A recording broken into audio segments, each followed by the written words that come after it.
1968년도에 미국 전역을 소유하게 만들었던 두 가지 큰 사건이 있었습니다.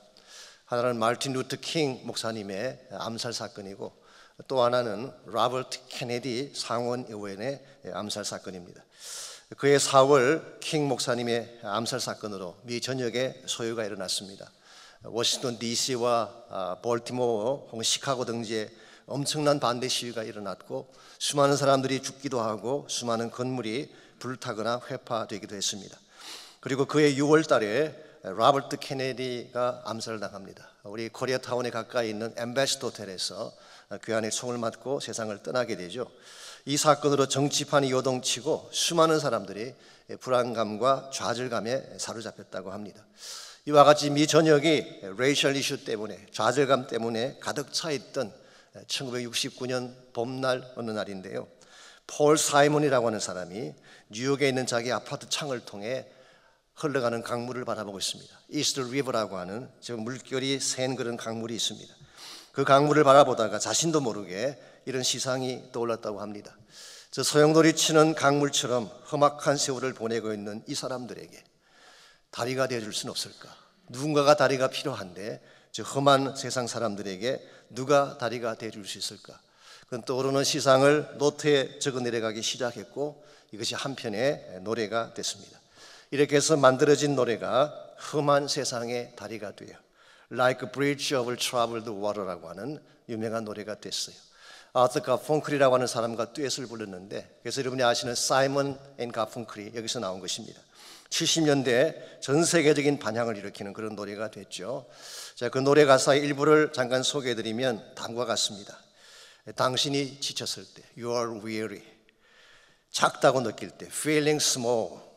당신의 눈에 눈물이 고일 때, When tears are in your eyes. 시련의 시간이 닥쳐올 때, 어떤 친구도 당신을 도울 수 없을 때, I am on your side.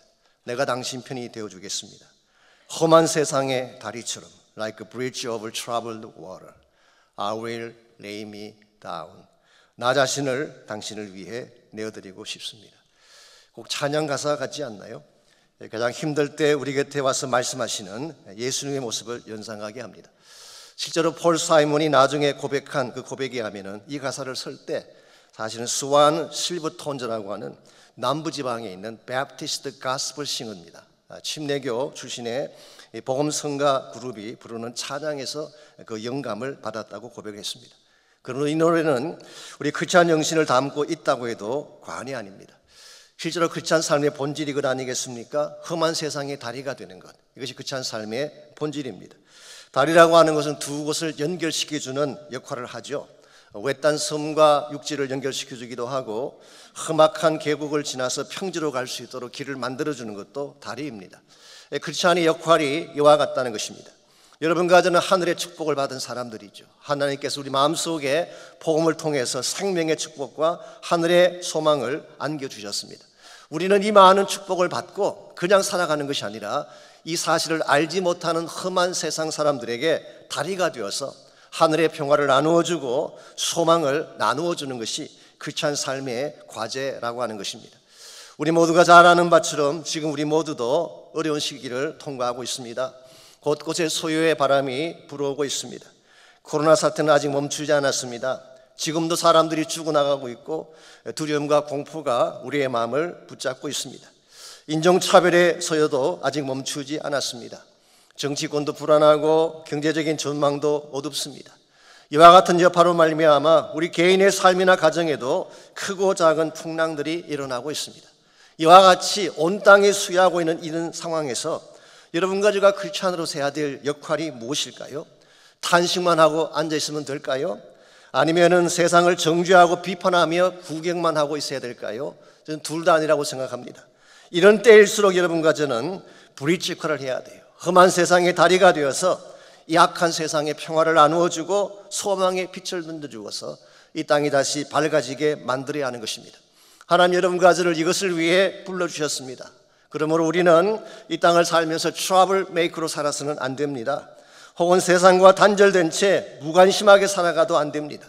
험한 세상의 다리가 되어서 평화를 나누고 희망을 선포해야 합니다. 이것이 하나님이 여러분과 저를 부르신 목적인데, 우리가 어떻게 하면 이 험악한 세상의 브릿지가 되어서 약한 세상에 평화를 나누어주고 소망을 나누어주며 살아갈 수 있을지, 오늘 같이 봉독한 본문을 통해서 이것을 함께 나누어 보려고 합니다. 오늘 같이 읽은 본문에 보시면 험한 세상 속에서 우리 모두가 해야 될 바른 역할이 무엇인가, 여기에 대한 말씀이 기록되어져 있습니다. 먼저 20절을 보시면 사도 바울은 이 땅에서 우리의 역할을 다음과 같이 소개를 하고 있습니다. 그러므로 우리가 그리스도를 대신하여 사신이 되어 하나님이 우리를 통하여 너희를 권면하신 것 같이 그리스도를 대신하여 간청하노니 너희는 하나님과 화목하라고 했어요. 이 말씀이 하면은 우리는 그리스도를 대신해서 사신이 되었다. We are envoys for Christ. envoy라고 하는 것은 사자가 되었다 혹은 심부름꾼이 되었다 그런 뜻입니다. 그런데 사실 헬라 원문을 보게 되면 이게 세 개의 단어가 아니고 한 개의 동사로 구성이 되어 있어요. 프레스베오멘이라는 한 동사로 구성이 되어 있습니다. 이 프레스베오멘의 명사형이 프레스부에테스라고 하는 명사입니다. 이것은 로마 시대에 황제의 임명을 받고 황제가 위임해 준 권위를 행사하는 사람을 뜻합니다. 황제 대신 다른 국가와 관계도 맺고 황제의 뜻을 전달하기도 하는 역할을 하는 사람을 프레스부에테스라고 부른 것입니다. 요즘 시로 표현을 하자면은 대사라고 생각할 수가 있습니다. 그래서 많은 영어 성경들이 Ambassadors for Christ, 우리는 그리스도의 대사다, 그렇게 번역한 이유가 여기에 있습니다. 여러분과 저는 하나님의 명령을 받고 하나님 나라를 위해서 이 땅에 파견된 대사입니다. 로마 황제의 파송을 받은 사신하고는 비교도 안 될 존귀한 천국의 대사가 된 것입니다. 하나님 여러분과 저를 대사로 파송하실 때 엄청난 특권을 주셨어요. 그냥 보내지 않으셨어요. 마태복음 28장 18절에서 20절에 보게 되면 주님은 우리에게 이 땅을 향해 가라고 분부하시면서 자신에게 부여된 권세를 우리에게 다 주셨어요. 솔직히 우리 자신은 힘이 없죠. 우리가 무슨 큰일을 행할 수가 있겠습니까? 그러나 예수님이 여러분과 저에게 하늘과 땅의 모든 권세를 가지신 예수님이 여러분과 저에게 예수 그리스도의 오토리티를 부여해 주었기 때문에 여러분이 어디를 가든지 예수의 이름으로 선포하면 악한 자가 떠나가는 것입니다. 결박이 풀리는 것입니다. 이 땅 가운데 생명의 기적이 일어나는 것이죠. 하나님 이와 같이 우리에게 authority, 권세를 주셨어요. 뿐만 아니라 우리에게는 면책 특권이 있습니다. 아시는 대로 외교관들은 면책 특권이 있잖아요. 웬만큼 잘못해도 체포할 수가 없습니다. 외교관이 있는 그곳은 아무나 들어갈 수 없게 보호가 받고 있죠. 여러분과 저도 마찬가지입니다. 우리가 세상에 살지만 세상이 우리를 함부로 다룰 수 없도록 하나님이 우리를 보호해 주세요. 누구도 예수 믿는 자를 정죄할 수 없게 만들었어요. 요한일서 5장 18절 말씀에 하면은 악한 자가 우리를 건드리지도 못한다, 그렇게 말씀하셨어요. 그러면 우리는 안전한, 그리스도 안에는 안전한 인생이 된 것입니다. 무엇보다 우리에게 하나님은 십자가와 부활의 복음을 주셨습니다. 이것이 세상을 살리는 힘이고 어두운 세상을 밝히는 소망이 되는 것입니다. 이와 같이 엄청난 프리빌리지, 엄청난 특권을 우리에게 안겨주셨는데요, 하나님은 우리를 대사로 임명하시면서 특권만 주신 것이 아니라 엄중한 책임도 부여해 주셨어요. 그러므로 우리는 나에게 주어진 책임이 무엇인지를 잘 알아야지 대사답게 살 수가 있는 것입니다. 첫 번째로 여러분과 저는 하나님의 나라를 대표해야 될 책임입니다. 내 자신의 뜻을 펼치고 나를 나타내는 것이 아니라 나를 보내신 하나님을 대변하고 하나님 나라를 represent해야 될, 대변해야 될 책임이 있는 것입니다. 사람들은 우리를 보고 하나님과 하나님 나라를 판단하기 때문에 우리가 하는 말 한마디, 행동 하나는 너무나 중요한 것입니다. 두 번째로 하나님은 우리에게 하늘의 사명을 이 땅에 전달할 수 있도록 책임을 부여해 주었어요. 특별히 화평의 복음을 가지고 이 세상 사람들에게 전달하게 하심으로 하늘과 땅을 연결시켜주는 사명을 주셨어요.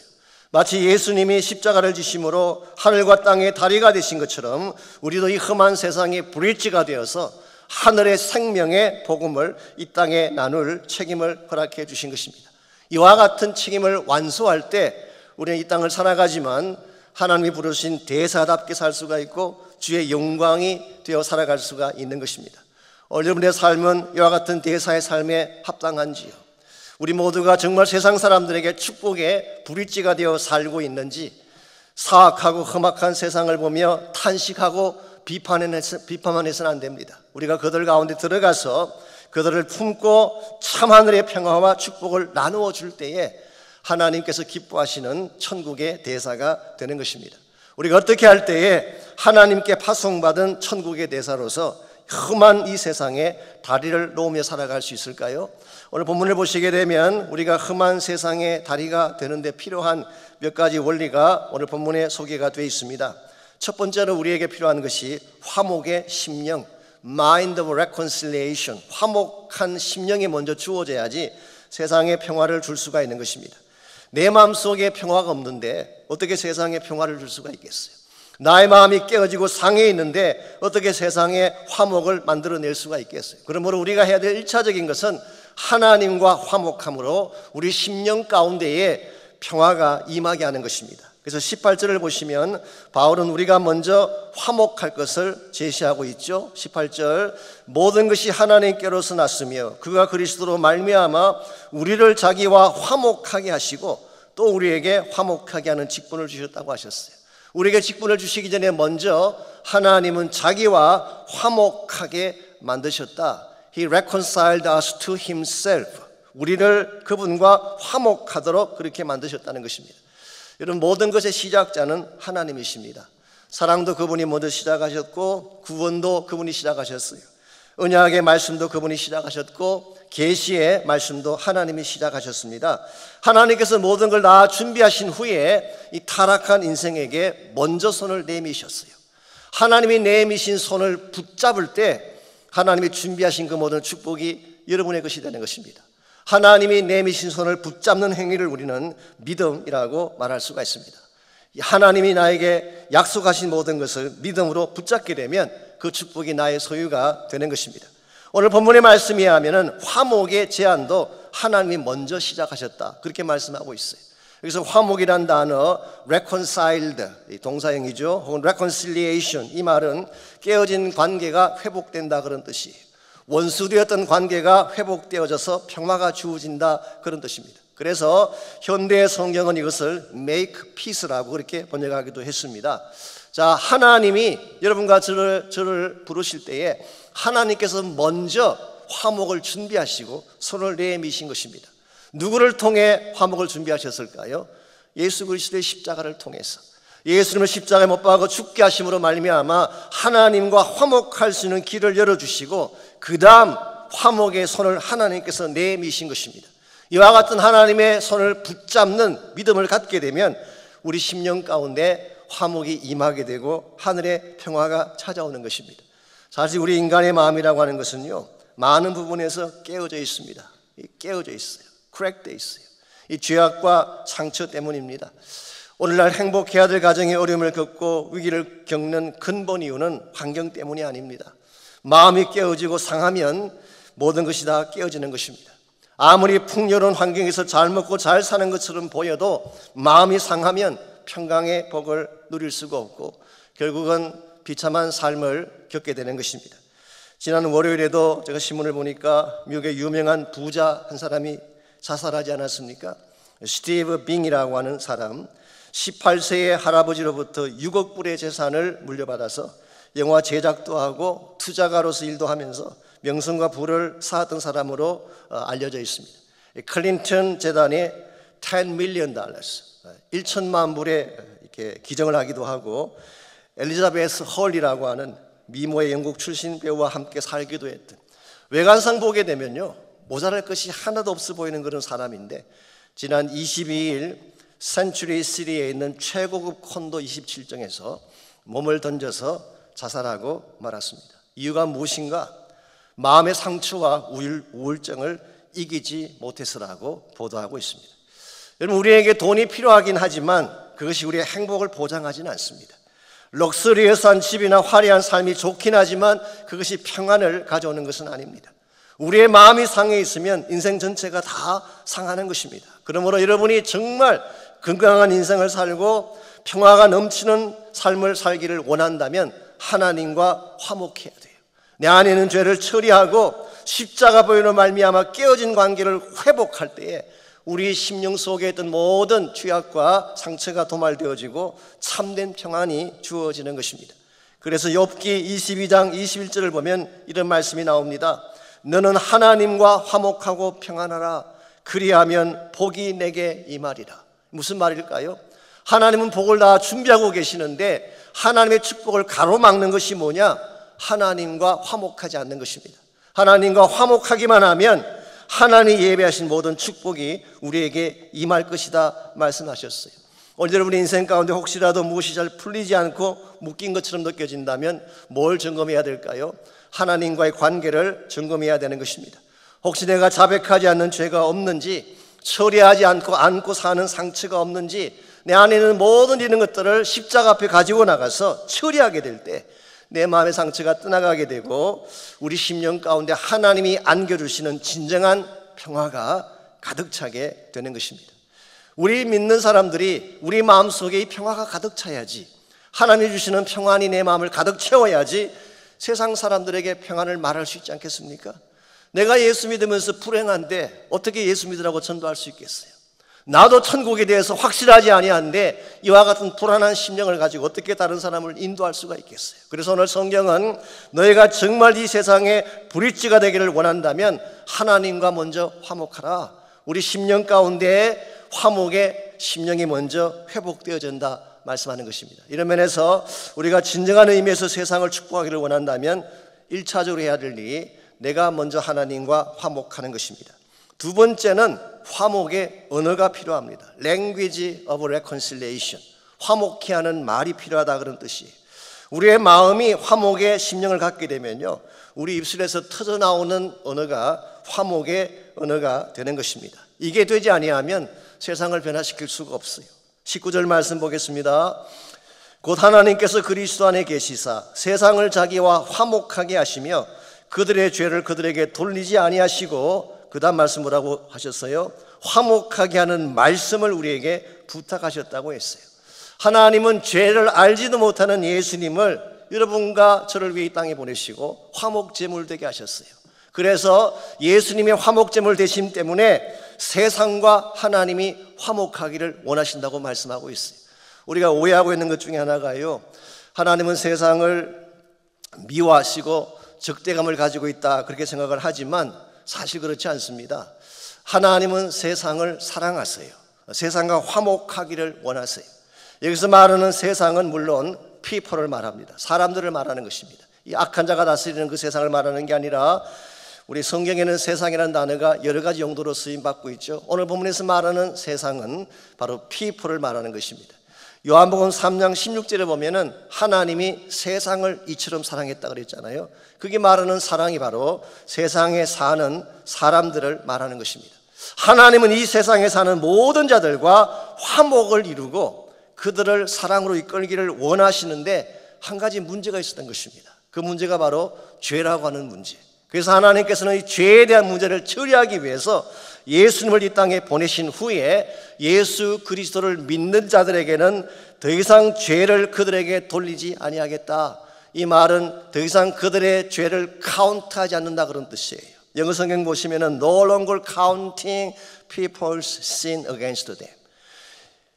하나님께서는 예수님의 십자가 보혈을 통해서 더 이상 그들의 죄를 카운트하지 아니하시고 그들에게 돌리지 않겠다. 그러면서 우리에게 부탁하신 게 있대요. 그 부탁하신 게 뭐라고요?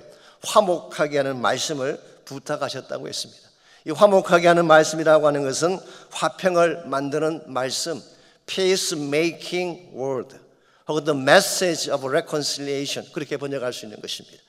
여기서 말하는 화평케 하는 말씀을 우리가 복음을 뜻한다고 해석할 수도 있습니다. 그 해석이 틀린 것도 아니고 가능한 해석이죠. 복음이야말로 하나님과 단절된 인간관계를 회복시켜주는 채널이기 때문에 복음의 말씀을 의미한다 그렇게 해석할 수 있습니다. 그러나 저는 개인적으로 복음을 포함해서 좀 더 넓은 의미에서 우리 크리스찬들이 행하는 모든 메시지를 의미한다고 저는 해석하고 싶습니다. 여러분이 물론 세상 사람들에게 복음도 전하지만 복음뿐만 아니라 예수 믿은 후에 우리 입술에서 나오는 모든 말씀을 통해서 세상을 변화시키고 세상 사람들에게 챌린지를 하는 것입니다. 그러므로 여러분과 저의 언어가 바르게 돼야 돼요. 우리가 정말 하늘나라 이 대사로 살기를 원한다면 우리의 언어가 먼저 좋아져야 되는 것입니다. 찌르는 언어, 상처 주는 언어, 부정적인 언어만 가지고는 절대로 세상을 변화시킬 수가 없어요. 내 마음속에 하나님의 평화가 가득 차 있다면 평화를 담은 언어를 행해야 돼요. 축복의 언어, 사랑의 언어를 행해야 되는 것입니다. 사실 이 말이라고 하는 데는 굉장한 파워가 있습니다. 하나님이 인간을 창조하실 때에 우리 인간에게 언어의 능력을 주셨잖아요. 랭귀지. 이건 굉장한 축복입니다. 이것은 단순히 의사소통의 수단으로만 주신 것이 아니라 사람들을 세우고 변화시키는 능력의 채널로 주신 것입니다. 실제로 하나님의 천지를 창조하실 때 무엇으로 창조하셨어요? 말씀으로 창조하셨어요. 예수님이 이 땅에 사역하실 때도 무엇으로 사역하셨는지 아십니까? 말씀으로 사역하셨어요. 예수님께서 풍랑아 잔잔하라 그러면 풍랑이 실제로 잔잔하게 됐어요. 예수님께서 일어나라 그러면은 38년 된 병자가 자리를 들고 일어났어요. 심지어 죽은 지 나흘이나 되는 무덤 속에 있는 나사로에게 나사로야 나오라 그렇게 말씀하셨더니 나사로가 실제로 살아서 걸어 나왔어요. 하나님의 말씀에는 엄청난 파워가 있어요. 예수님의 말씀에는 엄청난 파워가 있는 것입니다. 그런데 하나님이 이와 같은 랭귀지가 가진 파워를 여러분과 저에게도 주셨다 그런 뜻이에요. 물론 우리 자체만으로는 아무 힘이 없지만요, 정말 우리가 성령에 사로잡혀서 하나님의 말씀을 바르게 선포하게 된다면 엄청난 역사를 만들어낼 수가 있는 것입니다. 낙심한 자를 세울 수가 있고, 아파하는 자들을 치유할 수가 있고, 심지어 죽음 직전까지 갔던 사람도 살려낼 수 있는 힘이 여러분의 입술에서 나오는 말씀이에요. 그러므로 우리 언어가 달라져야 되지 않겠습니까? 우리 예수 믿기 전까지는 탄식하고 불평하고 비관하는 언어를 사용했다면 예수 믿은 이후에는 축복의 언어가 나와야 돼요. 건드리면 축복이 나와야 돼요. 사랑이 나와야 돼요. 평화가 나와야 돼요. 그래야지 세상 사람들에게 바른 메시지를 전할 수가 있고 그들 삶을 변화시킬 수가 있는 것입니다. 우리가 누구를 만나든지요, 이 사랑을 선포하게 되면 변하지 않을 자가 없어요. 아무리 냉정해 보이고 차가워 보이는 사람도 사랑을 선포하게 되면 사랑 앞에는 녹아지게 돼 있어요. 제가 신학교에서 공부를 할 때 수업 시간에 교수님이 영화 한 편을 보여주셨어요. 제 기억으로는 그게 퍼스널 이벤젤리즘이라고 우리 개인 전도학 시간으로 기억하는데요, 영화 제목이 The Cross and Switchblade라고 하는 그런 영화, 여러분 잘 모르실 것입니다. 오래된 영화이기 때문에. 이 스위치블레이드라고 하는 이 단어가 칼이란 뜻입니다. 이 깡패들이 갖고 다니는 잭라이프 있죠. 누르면 툭 튀어나오는 칼, 그것을 영어로 스위치블레이드라고 합니다. 그래서 십자가와 칼이라고 하는 그런 제목의 영화였어요. 이 영화는 데이빗 윌커슨 목사님의 실화를 바탕으로 만든 것입니다. 이 데이빗 윌커슨 목사님은 원래 펜실베니아 시골에서 목회하시던 분인데 어느 날 그 타임 매거진을 난 기사를 읽다가 충격을 받습니다. 뉴욕 할림가에 있는 7명의 청소년들이 한 아이를 살해하고 재판을 받는다고 하는 기사가 나 있었어요. 이걸 보는 순간, 아니 이럴 수가 있나? 어떻게 아이들이 이런 끔찍한 일을 행할 수가 있다는 말인가? 누군가 저들을 돕지 아니하면 저 아이들의 미래가 어떻게 될까? 그때 마음속에 굉장한 부담감이 주어지게 되고 성령께서 강권하시는 음성을 듣고 그는 펜실베니아 사역을 다 내려놓고 무작정 할렘가로 달려갔어요. 그리고 시작한 것이 틴 챌린지라고 하는 사역을 시작했습니다. 뉴욕 거리의 10대 갱들, 마약 중독자들, 알코올 중독자들, 혹은 창녀들, 프라스티튜트들, 갈 때까지 간 버려진 사람들에게 복음을 전하고 그들을 사랑으로 양육하는 사역, 이게 바로 틴 챌린지라는 사역이었어요. 그 중에 한 명이 니키 크루즈라고 하는 악명 높은 갱단의 두목이 있었습니다. 이 사람은 8살 때 엄마에게 버림을 받고 뉴욕으로 와서 마우마우스라고 하는 갱단에 들어가서 이 스위치 블레이드라는 칼을 휘두르면서 살인, 폭력, 마약, 안 해본 게 없는 냉혈한이었어. 아주 차가운 그런 잔혹한 사람이었습니다. 이런 자를 변화시키는 것이 가능할까요? 거의 불가능합니다. 그런데 성령께서 주시는 사랑의 메시지를 선포하면 가능할 수 있어요. 윌커슨이 처음 니키를 찾아갔을 때 니키는 윌커슨 목사를 쫓아냈어요. 두 번째 갔을 때는 얼굴에 침을 받고 모욕적인 말을 퍼부었어요. 근데 또 찾아갔습니다. 그랬더니 총을 머리에 겨누면서 쏘아버리겠다고 했어요. 그래도 또 찾아갔어요. 윌커슨 목사님이 찾아갈 때마다 니키에게 던진 말은 딱 하나입니다. Jesus loves you. 예수님이 너를 사랑한다. 예수님이 너를 사랑한다. 이 말을 선포한 것입니다. 나중에 니키가 고백한 간증해 보시면 나옵니다. 자기는 그때 가장 듣기 싫었던 단어가 사랑이라는 단어였대요. 그러니까 어머니에 대한 사무친 상처 때문에 그런 것 같습니다. I hate the word love. I hate my mother. I hate everyone. 그 마음속에 이 미움으로 꽉 차 있는 것이 니키였어요. 그래서 그는 8살에 엄마에게 버림받고 집을 나올 때에 2가지를 결심했다고 합니다. 나는 절대로 사랑은 하지 않는다. 두 번째 결심한 것은 나는 절대로 울지 않겠다. 그리고 나온 사람이 니키 크루즈였습니다. 그런데 이 니키가 어느 날 윌커슨의 기도를 받게 됐어요. 사실은 본인이 원해서 받은 것이 아니라 억지로 손을 얹고 기도하기 때문에 할 수 없이 기도를 받은 것입니다. 그런데 윌커슨 목사님이 실제로는 기도를 하신 게 아니었어요. 그냥 손을 머리에 얹고 우신 것입니다. Jesus loves you. Jesus loves you. 그리고 계속 울고 계셨어요. 10분, 15분의 시간이 흘러가는데 그때 강력한 성령의 역사가 일어났습니다. 그 순간 니키가 그 자리에 무릎을 꿇고 울기 시작했어요. 8살 이후로 한 번도 울지 않았다는 그가 통곡하며 울음을 터뜨린 것입니다. 사실은 사랑이 그리웠던 것입니다. 사실은 자신도 인간답게 살고 싶었던 것입니다. 결국 니키는 손에 잡고 있던 스위치 블레이드, 칼을 땅에 놓고 십자가를 붙잡게 되고 나중에 목사가 되어서 미국과 남미 지역을 다니면서 복음 전거자로 살게 된 스토리입니다. 그래서 그 영화의 제목이 Cross and Switchblade. 근데 마지막 결론이 뭔지 아십니까? The cross is stronger than switchblade.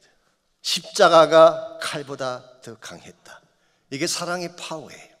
어떤 완악한 마음도 깨뜨릴 수 있는 힘이 사랑에 있습니다. 어떤 차가운 심령도 녹여낼 수 있는 파워가 사랑이 가진 힘이기 때문에 혹시 여러분이 주변에 이 사람은 안 될 사람이야, 이 사람은 절대로 변화될 수 없어, 그런 분이 혹시 계신다면 포기하지 마십시오. 사랑의 메시지가 그들을 변화시키는 것입니다. 완악해 보이는 남편도 변할 수 있어요. 완악해 보이는 아이들도 변할 수가 있는 것입니다. 오늘 여러분의 주변을 다시 한번 보세요. 니키 같은 자가 없는가? 많이 있어요. 상처받고 아파하는 인생이 많이 있어요. 사실은 마음속에 사랑을 그리워하는데 참 사랑을 배우지 못했기 때문에 절망하며 사는 니키가 많이 있어요. 누군가가 그들에게 가서 그 손을 잡아주기만 하면 그들이 주께로 돌아올 수 있어요.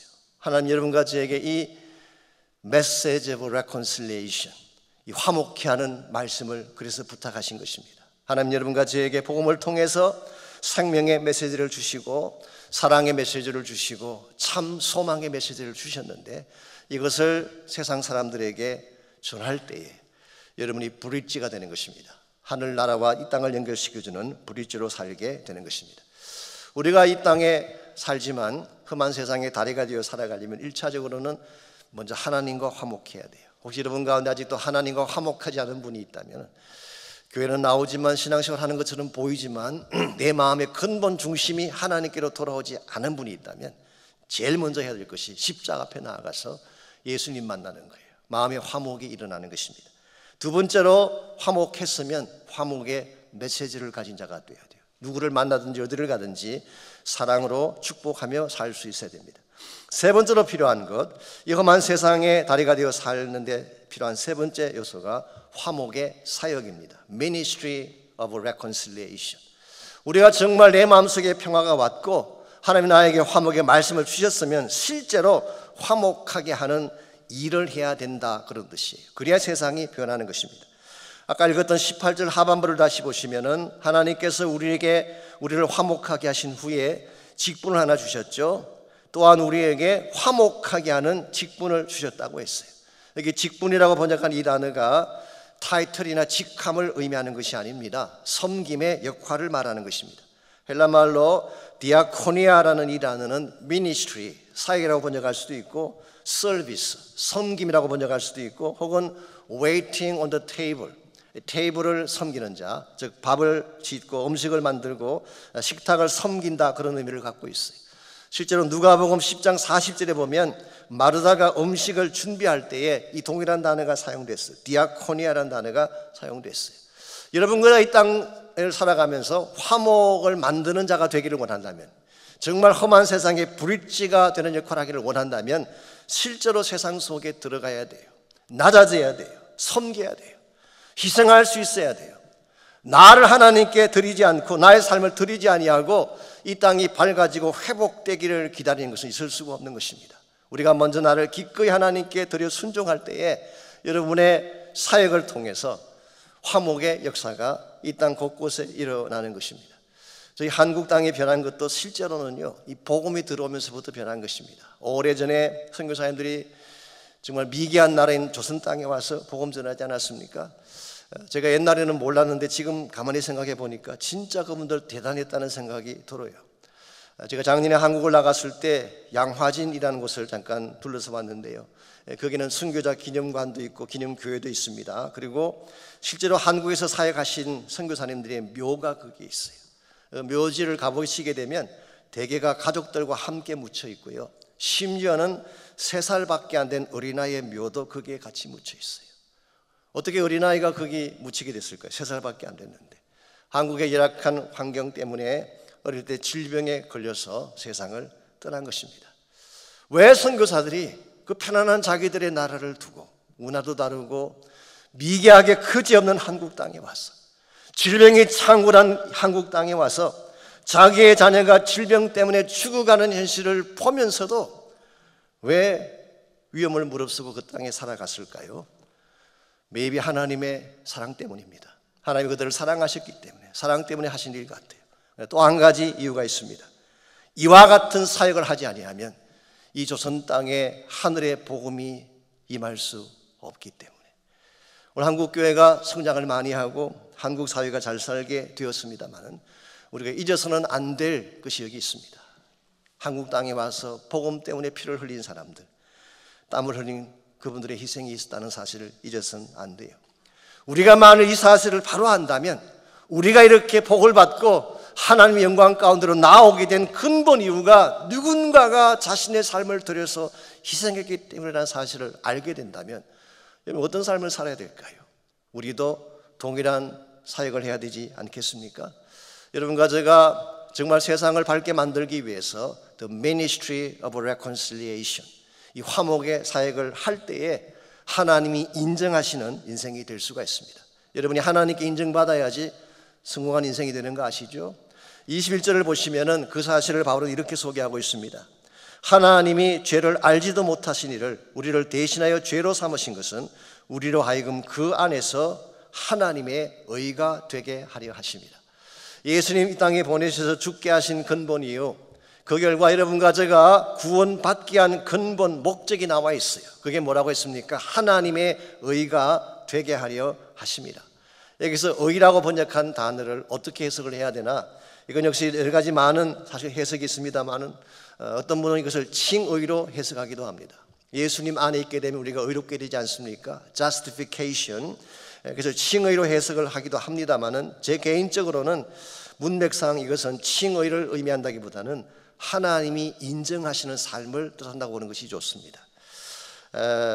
오늘 본문의 문맥 자체가 사역에 대한 이야기를 계속하고 있기 때문에 바울이 사역에 대한 이야기를 하다가 갑자기 칭의를 끄집어낼 이유는 사실 없어요. 그래서 여기서 하나님의 의, righteousness of God이라고 하는 것은 사실은 하나님이 인정하심, 그렇게 번역할 수가 있는 것입니다.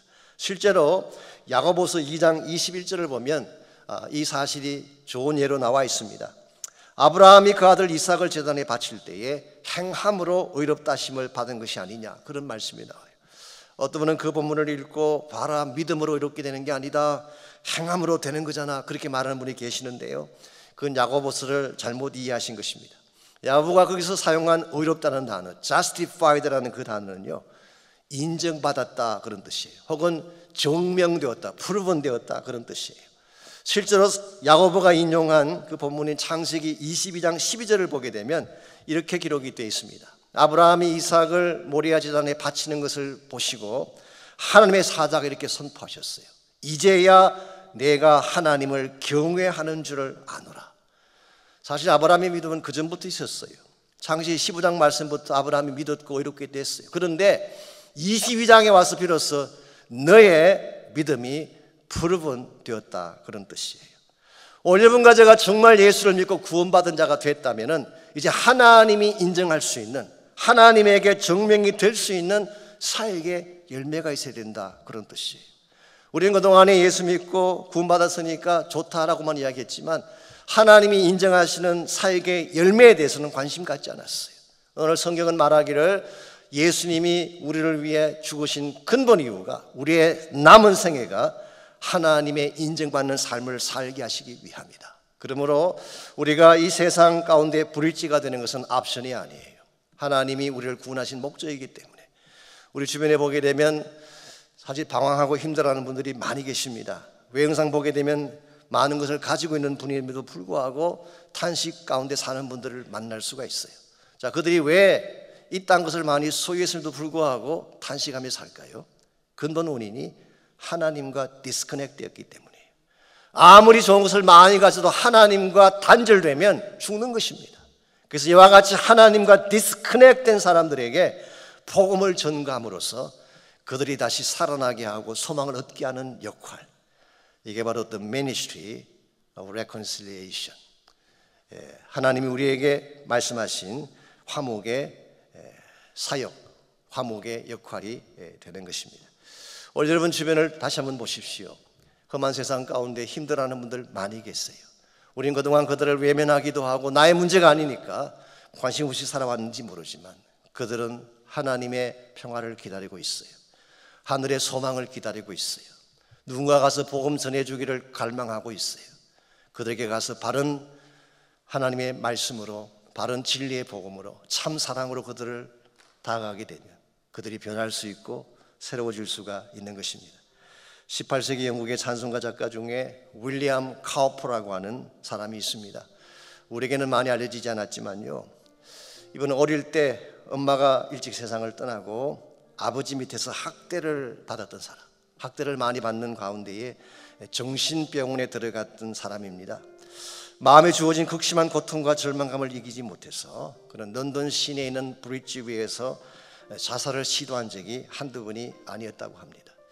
그랬던 윌리엄 카우퍼가 존 뉴턴이라는 사람을 만나게 됐어요. 존 뉴턴 기억나시나요? 한때는 노예 상인 출신이죠. 하나님을 어게인스트 했던 죄인 중에 죄인이었습니다. 그러다가 예수님 만난 후에 그가 만든 유명한 노래가 있죠. Amazing Grace, 나 같은 죄인 살리시. 바로 이 찬송을 지으신 분이 존 뉴턴인데, 이 존 뉴턴은 누구보다도 하나님과 단절된 삶이 얼마나 비참한지를 잘 아는 분이에요. 이 존 뉴턴을 통해서 복음을 듣게 되고 예수님 만나게 되고 마음속에 참된 빛을 받게 된 후에 이 윌리엄 카우퍼는 존 뉴턴이 사역하던 그 오울리라고 하는 타운이 있습니다. 존 뉴턴 거기서 한 50년간 사역을 하셨는데요, 거기에 들어가서 남은 생애를 존 뉴턴과 함께 살면서 68편의 찬송을 썼어요. 그가 지었던 찬양 중 하나가 오늘 우리가 함께 부르기를 원하는 258장 찬양입니다. 샘물과 같은 보혈은 주님의 피로다. 이 샘의 죄를 씻으면 정하게 되겠네, 정하게 되겠네. 죄속함 받은 백성은 영생을 얻었네.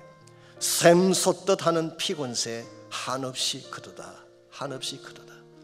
아무리 깨어진 인생도, 아무리 상한 인생도 예수의 보혈을 만나면 정해질 수 있다는 것입니다. 아무리 상처가 깊어도 보혈의 샘물에 잠기게 되면 상처가 떠나갈 수 있다는 고백입니다. 아무리 망가지고 버려진 인생이라도 이 샘물을 마시게 되면 다시 새 사람 되어 살 수 있음을 고백하고 있습니다. 혹시 여러분 가운데에 상한 심령을 가지고 있는 분이 있나요? 혼자의 힘으로 인생의 파도를 헤쳐나가려고 고통 가운데 힘겨워하는 분이 혹시 계시나요? 여러분에게 필요한 것은 예수 그리스도입니다. 그분의 복음이에요.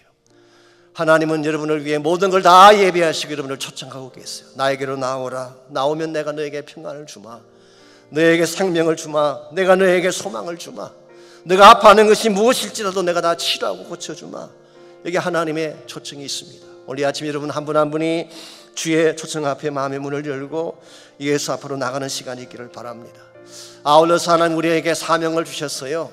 그냥 살라고 이 땅에 보내신 것이 아니라 브릿지가 되라고, 축복의 브릿지가 되어서 험악한 세상 사람들을 하나님께로 인도하고 고통 가운데 있는 사람들을 하나님의 평화 앞으로 인도해서 그들 또 복을 누리고 아름답게 살 수 있는 사명, 이게 우리에게 주어진 사명입니다. 그래서 이 시간에 우리가 한번 기도할 때에 먼저 여러분의 마음속에 주의 보혈의 권세가 임하도록 기도하십시오.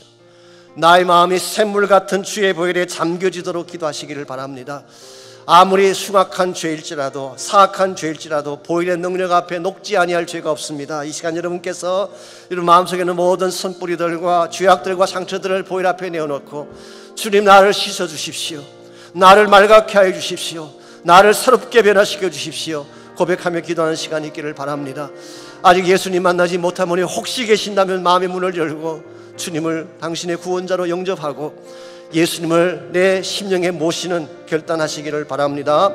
또한 저희 교회를 위한 기도 계속해 주십시오. 저희 교회가 이 땅의 브릿지가 되게 하십시오. 복음의 브릿지가 되게 하십시오.